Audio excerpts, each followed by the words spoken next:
So thank you very much. I will make the acknowledgements at the end. These are my disclosure that came after the studies I'm going to present today. I will make a very quick recap of my journey, which I did with many of you during this last year and a half in COVID and some other issues.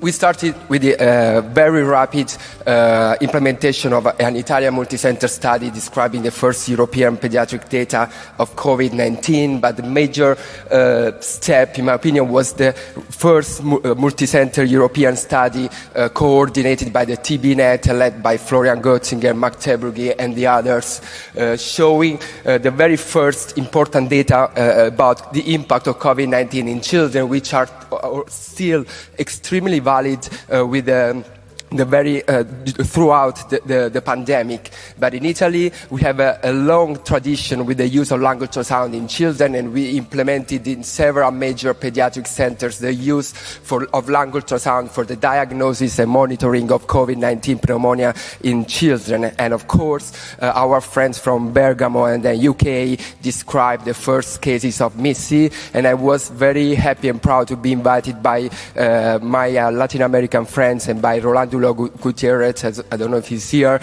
to support the team in the implementation of data collection, writing, and reviews of quite a number of papers we have also published on PIDJ on the MIS-C data in Latin America. And of course, I was very happy to contribute with a very little amount of data to the Amazing Bats Consortium, which we heard a lot during these days. And of course, this year we provided the preliminary evidence that some children may not recover from COVID-19 after the initial infection. This is still a very debated issue, but we are really going to agree, everyone, that it's either frequent or rare, but some children are definitely having some long-term issues after COVID-19, which we have definitely the role to better understand. We described some first organ issues, some very early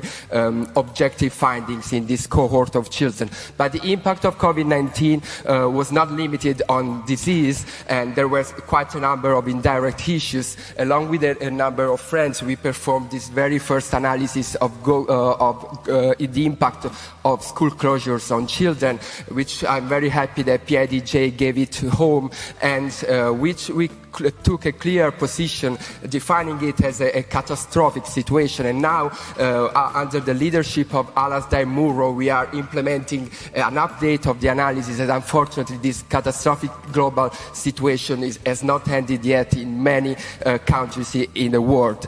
And when I was a resident, we started a project in Sierra Leone. Our initial idea and aim was to go surfing the ocean waves in Western Africa, doing something cooler of the routine things we do as doctors in Italy. But we eventually, as we are doctors, unfortunately we ended up doing just doctors also in Sierra Leone. But this allowed us to report the very first data about dropping in pediatric immunizations in a very poor resource settings, which was later confirmed worldwide by global data. And similarly, we reported the very first drops in TB suspicious case or TB diagnosis in Sierra Leone, which we later confirmed almost globally. Likely now cases are going back to routine pre-pandemic data, at least in Sierra Leone. And I have really several friends, people, which I really I should thank you in person.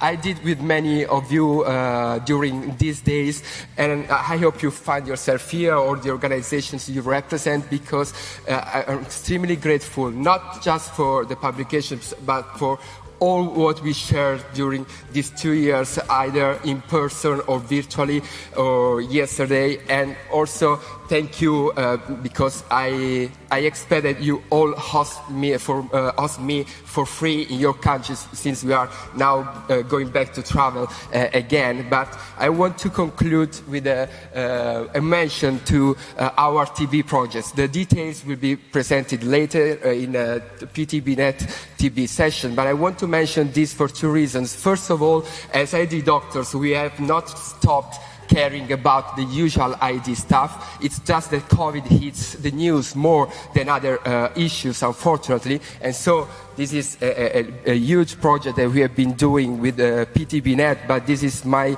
chance to say a public thank you to the PTBnet, because it's thanks to the PTBnet I put my very first foot out of Italy in terms of research and career, and I should say thank you to many people, but let me at least say thank you for mentoring me to Mark Tebrugge, which was very important for me these years.